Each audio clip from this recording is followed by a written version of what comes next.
All right, welcome to Arkestra. Today I will guide you through creating your first project. Basically, we're just going to do a super simple starter project that you could maybe base your VJ set from, or just get an inspiration on how to use the application with some of the newer features. So let's get into it. We'll start by creating a new project. And usually how I go about it is I have different tracks for different reasons. So a track is essentially a layer, and the first track I like to start with is some kind of base layer. So it's going to be sort of like a background kind of feeling. I usually just go down with a keyboard, just checking for inspiration. Right now I'm using the Rhythmic Visions. You could add your own ones here, or you could add like Mojo Video Tech. You could add the Vidvox.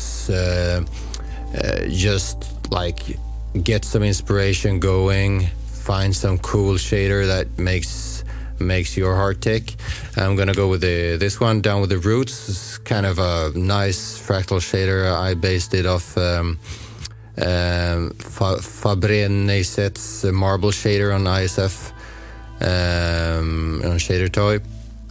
So for this one, I'll just leave it like this, basically. But I will add something called corner color tint to get some interesting colors going. And then I will just like adjust it to have a little bit of a less of a tone, something like this. And then I will go into shift hue, and I add the shift hue because I'm gonna lock it to the whole track. This way, this is gonna be, no matter the chains I add, it's always gonna stick to this track, even if I add another chain and it shifts between the chains. It's gonna apply this effect anyhow on all of them. So what I like to do is I like to connect the color global to the hue shift, and this is usually something I do on all of the tracks that have color information. So this way we can adjust the whole color scale in the project. So something like this is okay. It's good. It's a good start. I think maybe though that I will add like vignette, and this is just to fade the center of the image a little bit so that we can put another track there. And I usually do that because I like to give space and give room for the different elements so that they don't interfere with each other so much. So basically now we'll just add something on top of that. Sometimes this blackout doesn't really kick in, so I'll just double tap that. Right, so on top of here we could add something interesting. I'm just gonna drag this a little bit out of the way so we can see what we have. Just jump through, see if we find something that's interesting. Check. I think I like this one. Is a newer. It's like a ray trace. I based it on a paint, like oil paint kind of ray trace, and I just added some parameters and stuff on it and adjusted the color. So I'll use that, and I'll do the same here. I'll add the hue shift, and I will add it to the track. So I will connect this one as well to the color, and then we'll just have to play with the offset so that they're in sync. I don't know. This is just something that you have to eyeball, like where you think that they sit together nicely. I usually like play around with it a little bit, like, okay, how does it look here? Maybe adjust it a little bit. Maybe there. No, then it doesn't look too good here. So maybe we'll need to shift it like that. This looks pretty good. Okay, so now I think it's sort of in shape. Then I would probably like, I don't know, maybe just connect some stuff to LFOs or sequencers or whatever. Just something like that. We can do it really slow, like 32 bars or whatever. I'm just gonna check what FPS we are running on. Yeah, 60, that's good. Okay, so that's nice. Looks like it's sort of smoothly coming here. I'm gonna change it to be a different color here. We're gonna rename this track to Foreground by double tapping the title. I'm gonna rename this to Background. And when I have like a background and a foreground layer, usually I just like maybe add a different chain here. So there we can also have, I don't know, the tunnel like so, and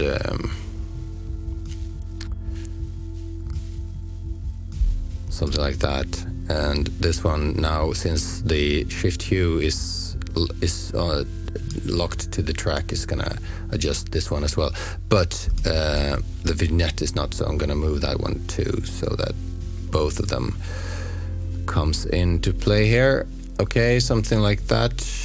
So it's good to me. Right.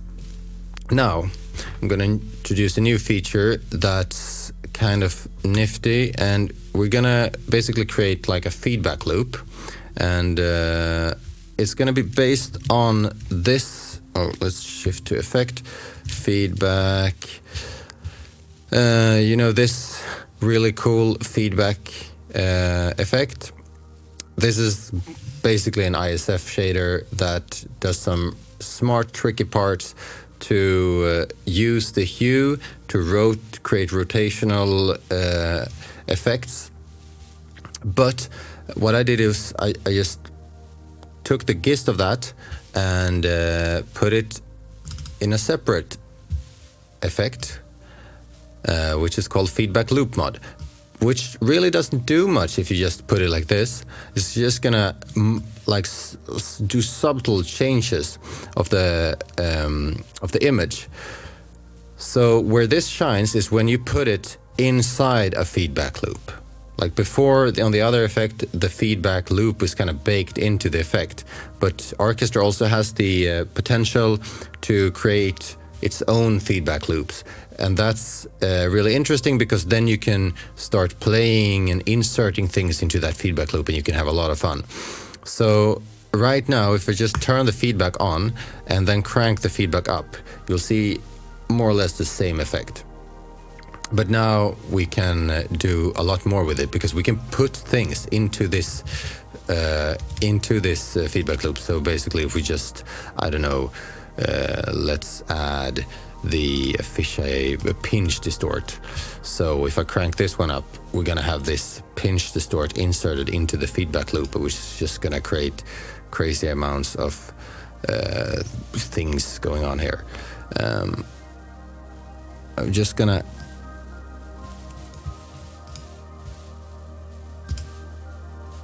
we're just gonna, you can get crazy things going on with that. So that's really cool. Now this is a nice effect. What I want to do though is I want to put this before the other effects, like that, so that it kind of sits in the back like a reverb, if you think in musical terms. However, it doesn't work just like that, just putting it in the back, because what an effect track, essentially a track when you don't have any layers or anything that's generating an image, like if I put, say, matrix grid here, it's going to keep generating this image all the time, and especially if I put it in a feedback loop, it's not going to do anything, because it's just going to go here, then goes back, and then gets a new image. So basically the only thing that if you put a layer inside a feedback loop and you want something to happen there, you gotta like mix it, you see?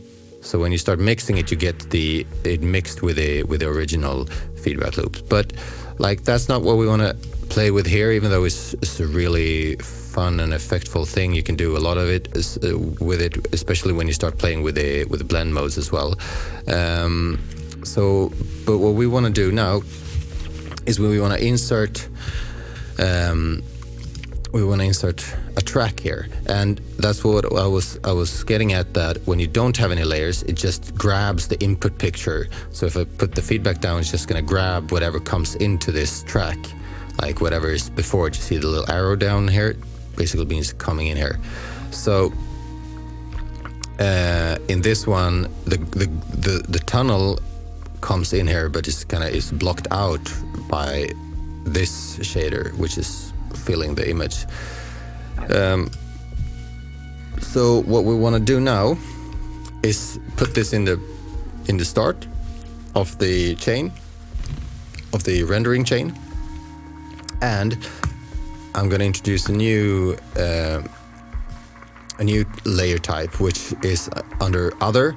We have something that's called texture sampler. So basically what a texture sampler does, maybe you already guessed it, it can sample a texture from any of the other tracks. So I'm gonna go and sample the foreground. And same thing here, like we put up the feedback, you're still gonna have the, I'll put down the opacity of this one. So right now we just see the feedback loop mod, which basically displays the foreground because it's sampling it, and this one samples pre-mixer. So if you want this one to be faded with the fader, you gotta, for example, connect the mix to fader for the layer as well. That way it's gonna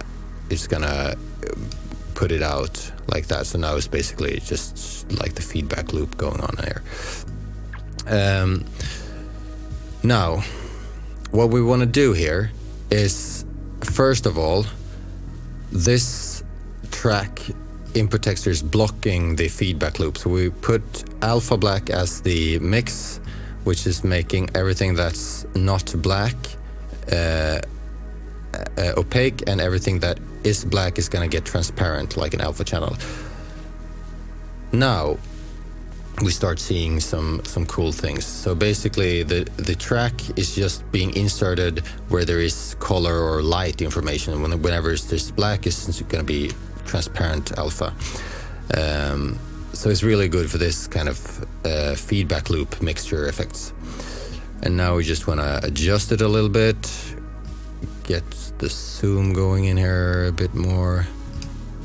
We could try inputting other things here as well, like the pinch, distort that we were playing with earlier. It's also really fun to put in the mix. You can really play around with a lot of different effects in here. For example, the displays is also really cool. You gotta tone it down though, because it's gonna be too much if you put it on the on it like that. And I'll fade out. Oh, forgot that I put this. Oh crap! I'm too fast. Okay, I'll keep it in at all times. So basically, what's happening is when we fade it out, we just see the sampled part of it here, so that we can play with how this one turns out. So let's find something that we think is interesting.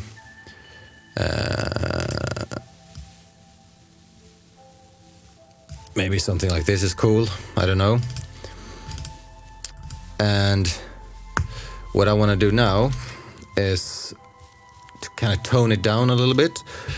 I'll go in with a film filter. Film filter is one of my favorite. It's like a really old shader I did a long time ago, but it's kind of useful for this color control thing. It's like color control, but with a little bit more of a vibe. So I'm just gonna tone it down, get the gamma in,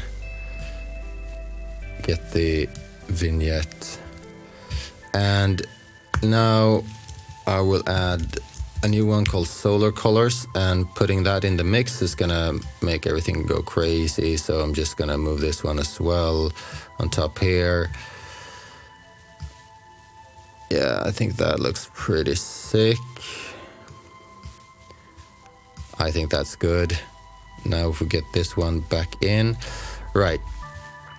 So now the colors are not really syncing on this one. And let's also add mods to maybe spin and zoom so we can play with these ones. Don't know if I have a MIDI controller connected. No, I don't. So I'll just have to do it with the mouse. Otherwise, you know, you just go into MIDI, you connect the mod 1 and 2 for track. I don't know, this is what track 1, track 2, track 3. So you kind of just connect this one to whatever. Right. But not today. Today I will be in manual mode. So I'll add a hue shift like this. I'll go with it in the end, and I will also connect this one to the color. So now the color is going to shift everything here, which is really nice in my opinion. Right, so this looks good. Maybe we can have the fade go from the sides. Oh, you know what's happening here? The film filter puts this nice little solarized feel by lifting the blacks, but we're not going to do that, at least not on this layer. So fading this one, you know what? I don't like that. I think that's a good effect, but I think like for this one example, maybe we want it to grow from the middle. Like, let's pick from the middle center. Like, this is a nicer way to come in, I think, especially if you're playing with it live. So, because what I want to do is like I want to remove some in the center parts here. So what I do is take the vignette, I put it in the end, and then I crank it up.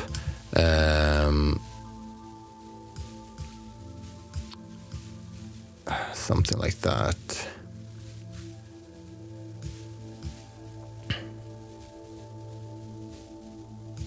All right. Okay, so that's cool. Maybe let's get the. Do we like the displays? Yeah, I think it's good. But the pinch. Whoa, it's also cool when you can really max it out. I'm gonna adjust the pinch with a mod as well, and just let's limit how much we can work with that. Okay, now this is good. I like that. So then we can come in with this one. Can kind of tone it down a little bit. Maybe it is like still like a little bit too faded. I don't know. I think so. So I'll just get it in a little bit more. And yeah, let's get it out there. Like something like that. Maybe then we need to fade it a little bit. Right. Maybe this one is a bit big. I don't know. I'll just get it in the center more.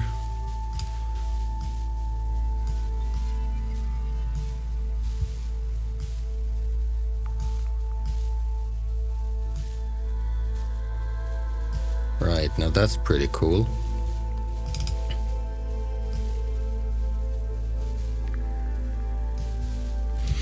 Okay.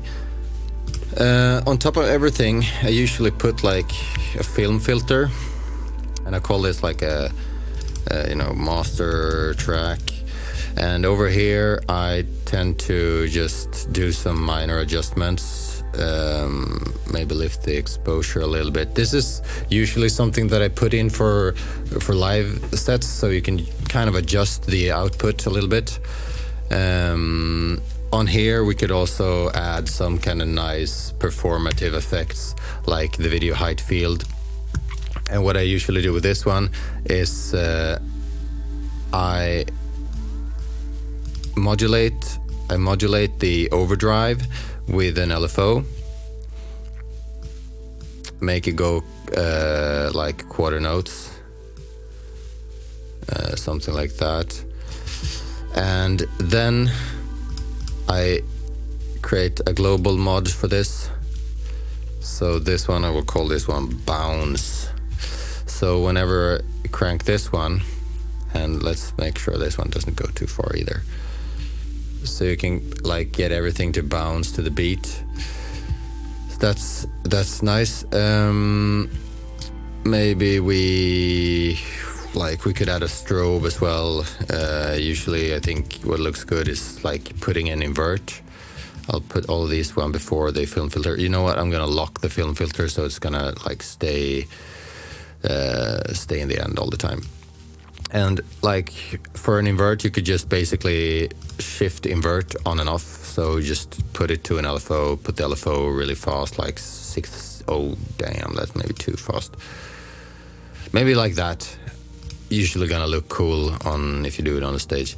But let's let's do a mix and connect that one to its own global, and let's call this one, let's put it to the second one, and it's gonna be called strobe, like that. Really good. We can put it up. That's nice, and we can combine it with a bounce, and now everything's going crazy mayhem. Right. Nice. Now, nothing is really happening on this scene right now. I feel like it's pretty boring. Like what grow is like 32 bars. Maybe put it up a little bit faster.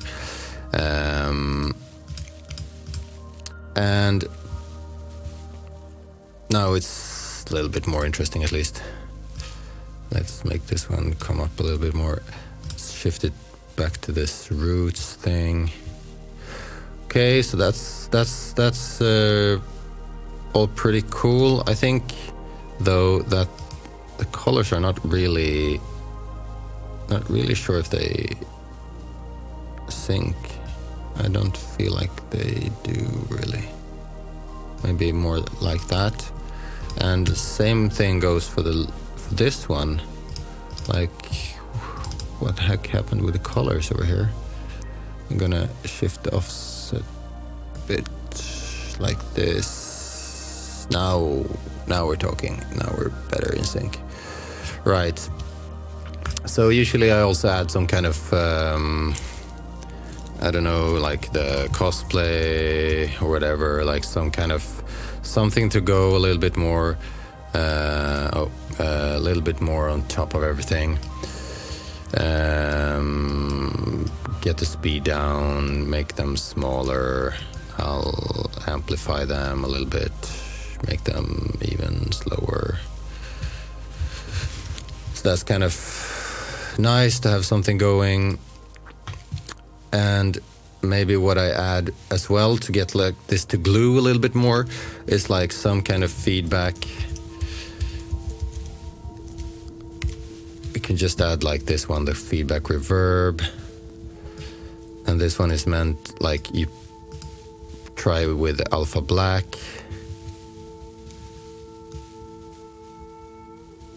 Or maybe with the maximum. Maybe the maximum is better.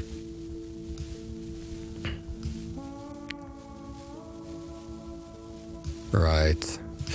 And maybe we could add some zoom. What is it called? It's called radial blur. Can add a little bit of that with the add, just to get some like glow going.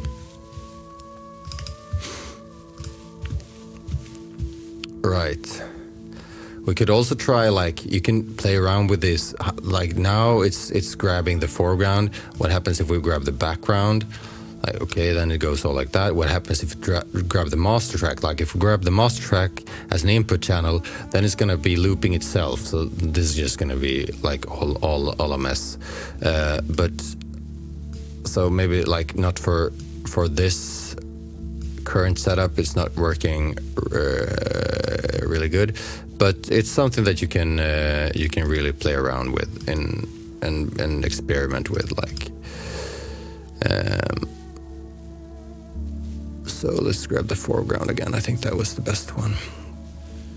All right, now I'm gonna show you some a new effect. First of all, I'm just gonna map the feedback here to the fader, so that when grab the fader down, we're gonna reset the feedback. However, it looks like shit, so why is it like that? Let me see. I think the blacks, I'll just put up the blacks a little bit on this one because it's inverting the color and I don't know what's going on with that. Okay, so that looks better. Now it's all gluing a little bit more, I think. Let's like make this one move a little bit more. And maybe we limit it a little bit by getting the vignette in here. Yeah, something like that. Don't want to spill it too much, and the exposure is... no, maybe that's actually coming from this one. Yeah, it probably is. Maybe we could add it after the film filter, to be honest. Yeah, that looks better. Right. So what I want to show now is another new feature, which is called 3D renderer. So I'll place this on the foreground. Now it's nothing because it's doesn't have anything loaded. So the 3D system is like a system in its own. You load it here with an object. It's gonna have to be an object file, so I'll just grab this one. That's it's just an object file that I loaded from downloaded from the interwebs. And what you do here is like you can put on origins and wireframes and stuff to see where things are placed in the 3D world. Like you see a tiny little origin there. So I'm just going to use that to kind of arrange this one a little bit more.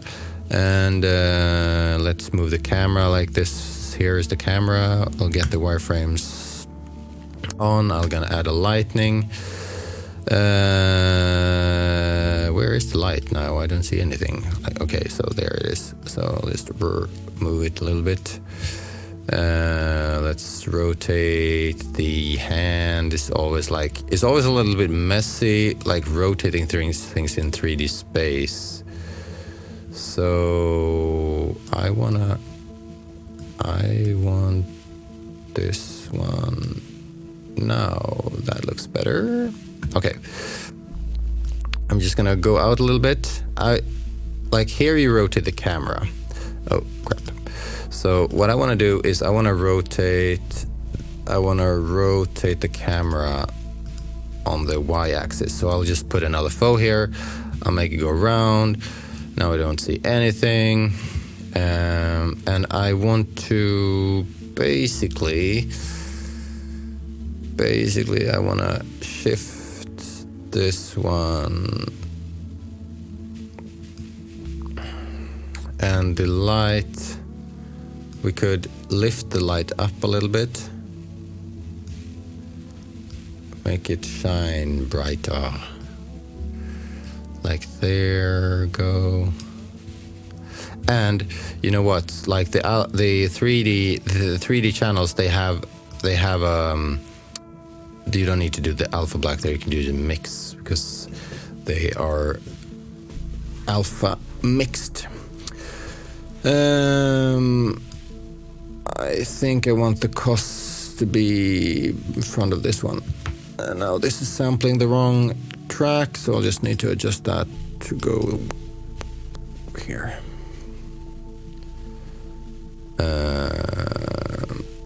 Yeah. That's cool. I think that this feedback reverb though is messing with me a little bit. I think I'm gonna turn it off for now.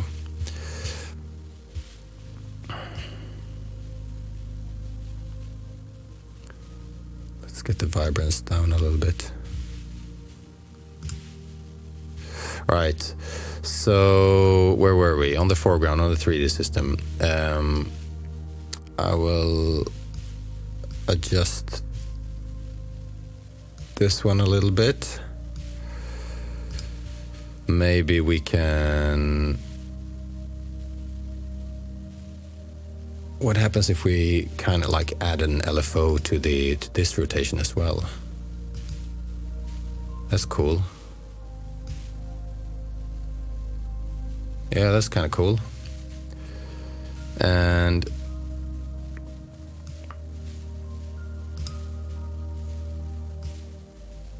let's adjust. You can adjust this light too, of course. So you know what? Maybe we'll just could connect that one to the. No, we already have, since the track already has a shift hue. We just need to sync it. So maybe it's like it just sits there. So now when we adjust this, we get it on the whole thing. That's cool. Right, so what we can do now is we can just like throw in another object. I'm just gonna be lazy and throw in another hand. A flying lying hand. Right, so for this one, I'm gonna rotate this one as well. Like something, gonna scale it as well. And in the future, I'm totally gonna add duplication stuff for the 3D objects, because it's just complicated to do it, to match them by hand. Let's add an LFO. Oh, okay, wait, first I need to make, God, this is like so complicated sometimes. All right. Something like that. I'm gonna. That's cool. Maybe we can throw in another light. I don't know. Just for the fun of it, place it like over there. Just come in with some. Maybe this one comes a little bit more from the bottom. Something like that.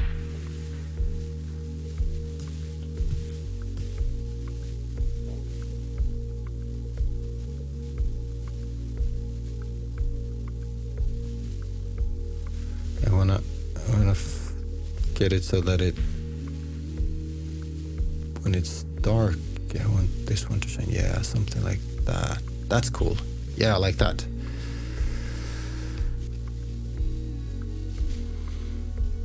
Right, okay. That's really cool. And now when we have all of these ones coming in, we can have this one come into play as well.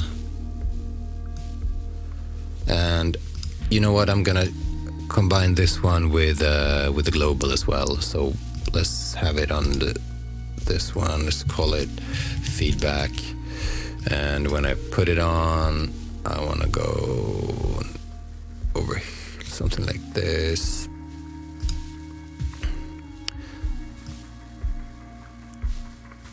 So like that. Nice. And then usually I put in some kind of like I don't know, some kind of feed, like glitch, like a glitch layer or whatever. Could have something like this, and maybe we add a vertical glitch.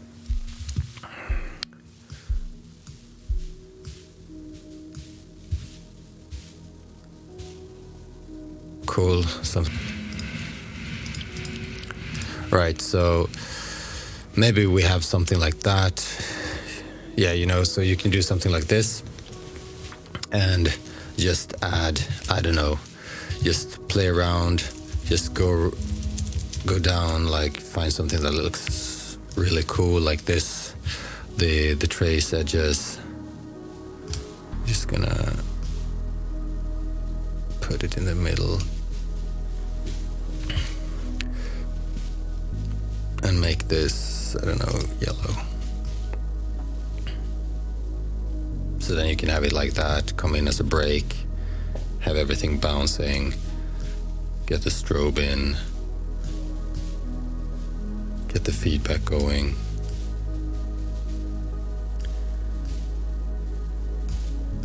And then come back. Now I do it with a mouse, but you get the picture. What you could do also is just maybe you connect. Oh, now this is connected to the wrong one. I have to change it so that it's always connected to the name of the track and not the index. It's a miss from my end.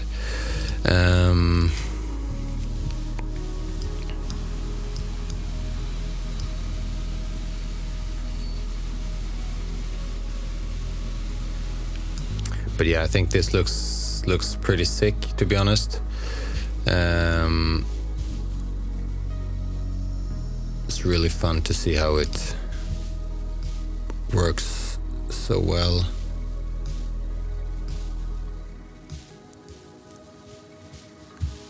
Right, yeah, I think this looks really sick. And what I do then in a live situation is, of course, to map everything to a MIDI controller. Just gonna try like one of my favorite combinations, like the hue spin feedback.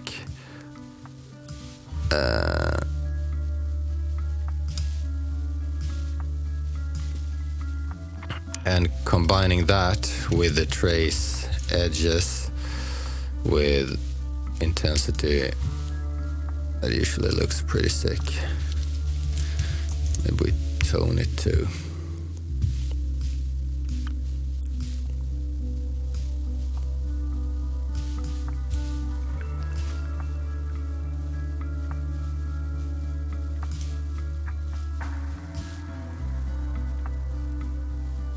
Something like that. It's pretty sick. I'm gonna just adjust the maximum value of it. So now we can come in like that.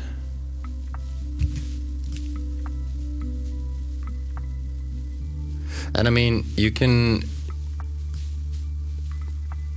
sync stuff up however you want it. Cool thing with the 3D with the 3D layers as well is that you can add just basically just your normal effects on top of that. So whatever you wanna play with, like you could just, you know, maybe you do it like ASCII art of that.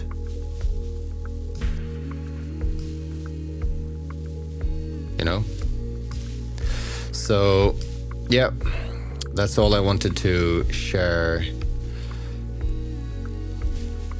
today, and I really hope you like it. All these new little funky features. That's all from me. Have a nice one.